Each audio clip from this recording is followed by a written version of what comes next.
SNX Marathi, Siddheshwar news express, सत्यासाठी SNX सोबत.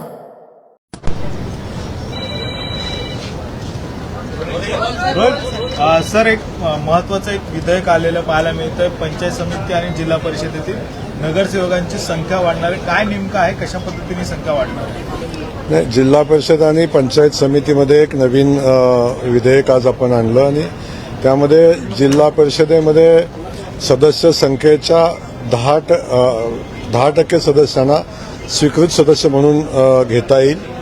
त्या क्षेत्रातील नामवंत व्यक्तींना स्वीकृत सदस्य म्हणून जिल्हा परिषदेमध्ये काम करता येईल.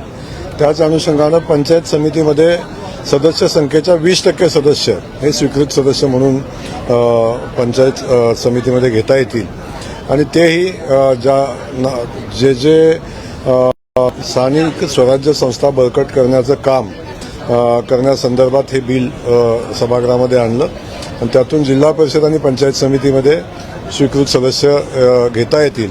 साधारण 34 जिल्ह्यामध्ये 201 जिल्हा परिषद सदस्य स्वीकृत म्हणून घेतले जातील आणि पंचायत समितीमध्ये साधारण 806च्या आसपास पंचायत समिती सदस्य स्वीकृत म्हणून या संस्थांमध्ये घेतले जातात. प्रामुख्याने ज्या पद्धतीने त्या नगरसेवकांना, ज्या सदस्यांना जो काही तिथे निधी असतो तसाच निधी या सगळ्या सदस्यांना दिला जाणार आहे का, काय नेमकं असणार आहे?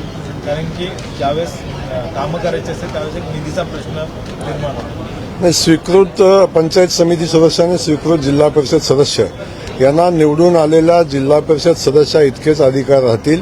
फक्त त्यांना कोणत्याही निवडीच्या प्रक्रियेमध्ये मतदान करता येणार नाही.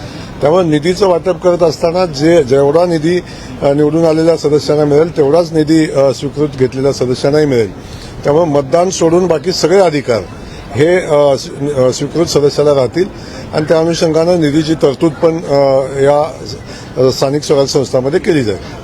दुसरीकडे जे काही नाराज होते त्यांना थांबवण्यासाठी हा एक महत्वाचा पाऊल आहे असं म्हणायचं, कारण की ज्यावेळेस तिकीट वाटपायचं होतं त्यावेळेस मोठ्या संख्येने नाराजगी पाहायला मिळत होती.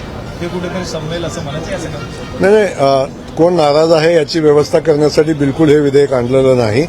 तर आपण पाहतो की विधान परिषदेमध्ये आपण स्वीकृत विधान परिषदेचे सदस्य घेतो, आपण नगरपालिकामध्ये स्वीकृत सदस्य नगरसेवक घेतो, महानगरपालिकामध्ये आपण स्वीकृत नगरसेवक घेतो.